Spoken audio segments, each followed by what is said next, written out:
Do we have a ceasefire with Iran right now? On Tuesday night, the President of the United States announced on social media that we did. By that same Tuesday night, it was already kind of gone. Iran says we broke it. Israel definitely broke something.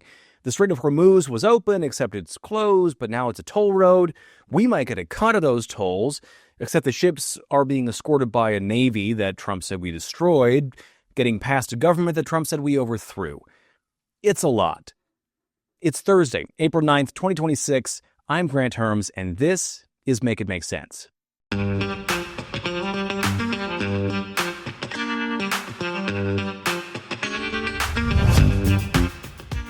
So here's where we start.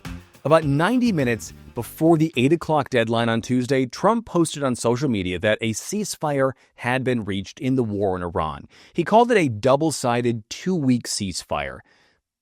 Just a quick note here.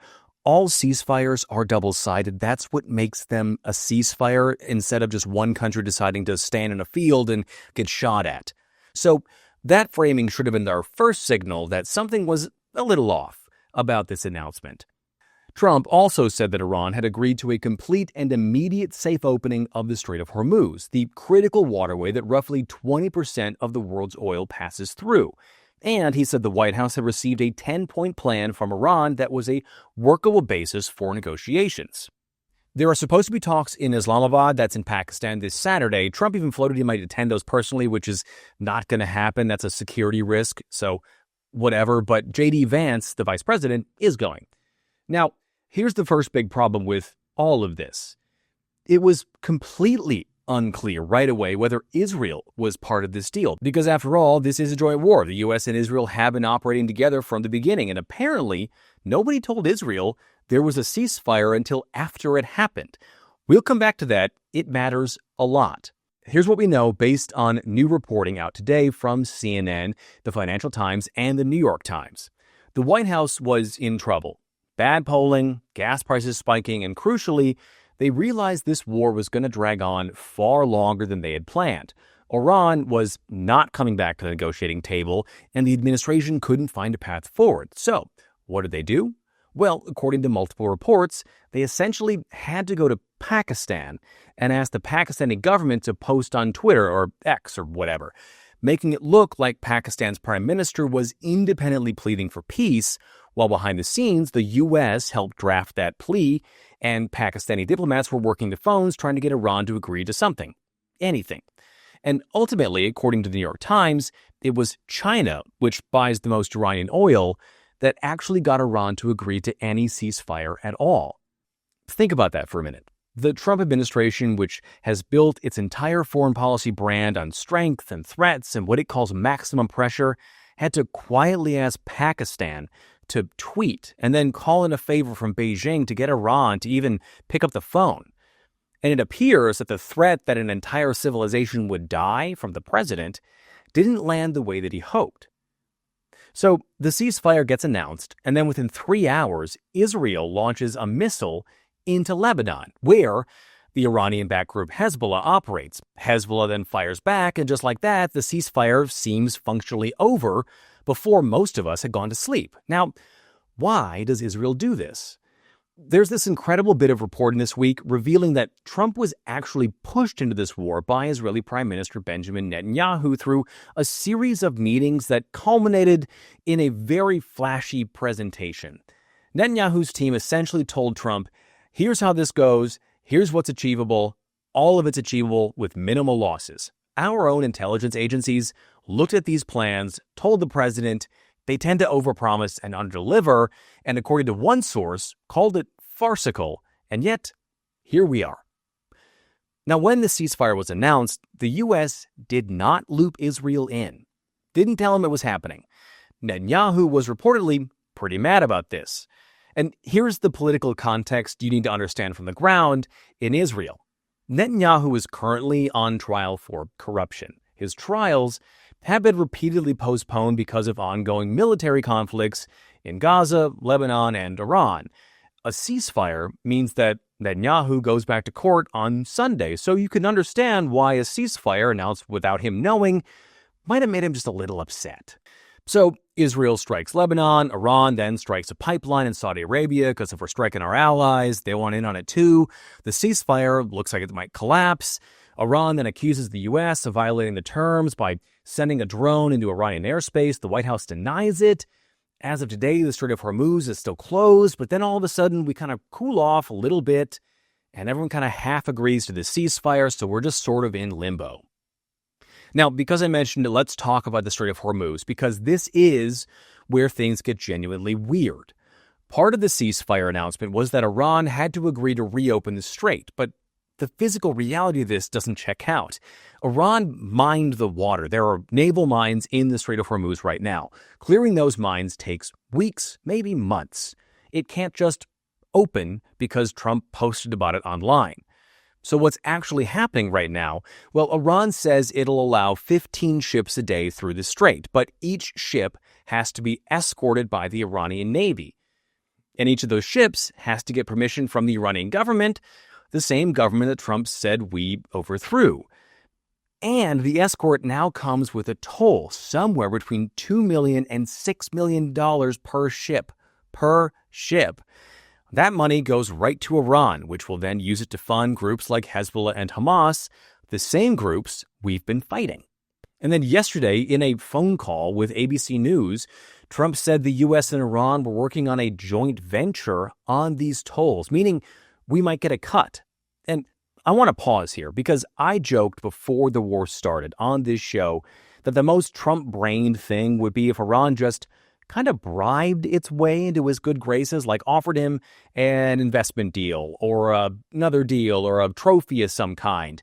And now we're here, and I'm not really sure that's a joke anymore.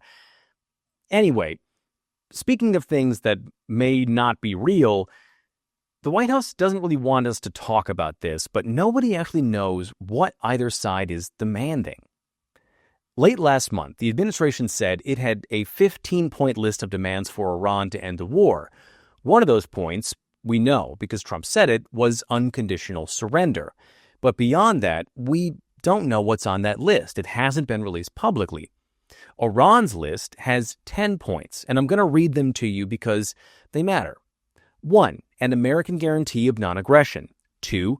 Iran maintains control of the Strait of Hormuz. 3. Ending the regional war on all fronts, including in Lebanon. 4. Withdrawal of all U.S. combat forces from the region. 5. Reparations to Iran for war damages. 6. Acceptance of Iran's right to nuclear enrichment. 7 and 8 are lifting all sanctions. 9 and 10 are determining any and all UN resolutions against Iran. Now, most of those are complete non-starters for the United States. We're not going to pull our troops out of the Middle East. We went to war specifically because of nuclear concerns, so we're definitely not going to agree to their right to enrich uranium. And we are definitely not going to pay for war reparations. But when reporters asked the vice president about this list, J.D. Vance said it wasn't the real plan and that the press was a bunch of, and I'm paraphrasing here, but unpatriotic idiots for even reporting on it. Is that I've seen various organs, the New York Times, CNN, others, pick up and run the original 10-point proposal based on little more than a random Yahoo in Iran submitting it to public access television in the country of Iran, and then them saying that somehow represents the negotiating position of the government.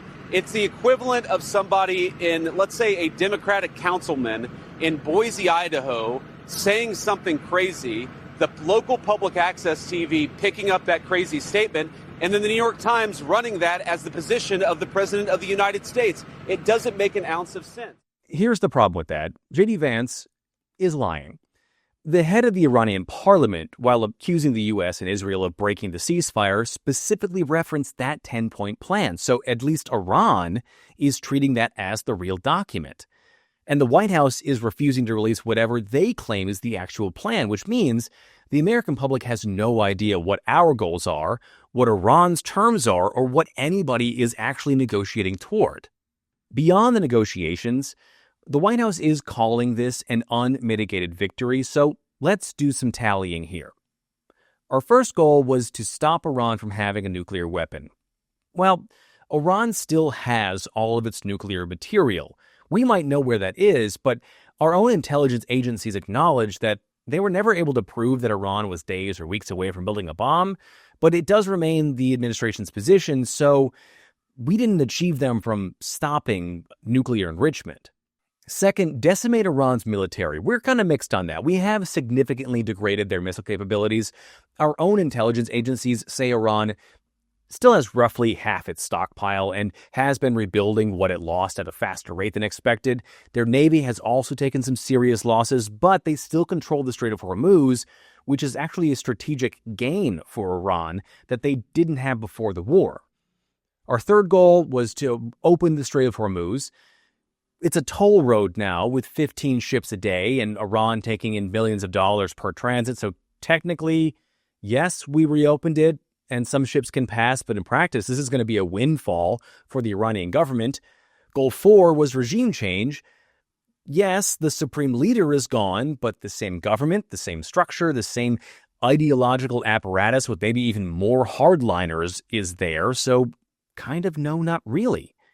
And then when you look at the cost to the U.S., 13 American service members are dead. Hundreds more are wounded. We have burned through a lot of our missile stockpile and alienated our European allies. Trump went on Truth Social yesterday and said NATO wasn't there when we needed them and won't be next time, while simultaneously implying today that the U.S. might invade Greenland to get concessions from NATO members. The White House press secretary, Caroline Leavitt, said she expected Trump's meeting with the NATO Secretary General yesterday to include discussions about the U.S. leaving NATO, which would unwind 80 years of collective peace. Oh, and then 2 weeks ago, Trump lifted some sanctions on Iranian oil that netted Iran nearly $14 billion, which Iran is using to fund the very proxy groups we're fighting. So I don't know if it's an unmitigated victory, but the White House definitely wants you to believe it's one. Before I go, I want to leave you with something that foreign policy experts have started saying out loud this week because I think it's important context. Some analysts are saying Trump might have brought the U.S. to its own Suez Canal moment. And just a quick history lesson here. The Suez Crisis was in 1956. Egypt nationalizes the Suez Canal, the major trade route connecting the Mediterranean to the Middle East and Asia. Britain, France, and Israel launched a covert attempt to take it back, and it failed. And that failure is widely seen as the moment that marked the true beginning of the end of the British Empire as a global superpower. And these analysts are now actively asking whether what happened over the last 38 days in Iran marks a similar inflection point for the U.S. I don't know the answer to that. Nobody does yet. But it's a question that serious people are taking seriously right now. What I do know is this. Madman's theory of foreign policy where a leader acts so chaotically, so unpredictably that adversaries are scared into compliance only works when it's a bluff, when there's a method underneath the madness, when someone at the table actually knows what they want and is playing for something. What we have right now isn't that. We don't have a ceasefire. It's a pause, maybe, in a conflict with no clear goals, no publicly stated terms, no consensus on what winning looks like, and a president who told the country yesterday that the U.S. military was resting up and looking forward to its next conquest. That's not language a U.S. president has used since the 1800s, and it should alarm you regardless of where you stand politically. But we'll see what happens this weekend in Pakistan, if those talks even happen, given everything. All right, that's it for today's episode. Make sure you subscribe to this channel if you want to go deeper. The Make It Make Sense podcast is wherever you get yours. And be sure to subscribe to the Make It Make Sense Substack. This week's original reporting, a new internal playbook being circulated in Washington right now to deport 1 million people by 2027. And it would make what happened in 2025 look restrained. Now, that story is just for paid subscribers. It is just $5 a month. The link is in the description. And if you find all this useful, share it. It helps more than you know. I'm Grant Herms. Thank you so much for watching, and I'll see you next time.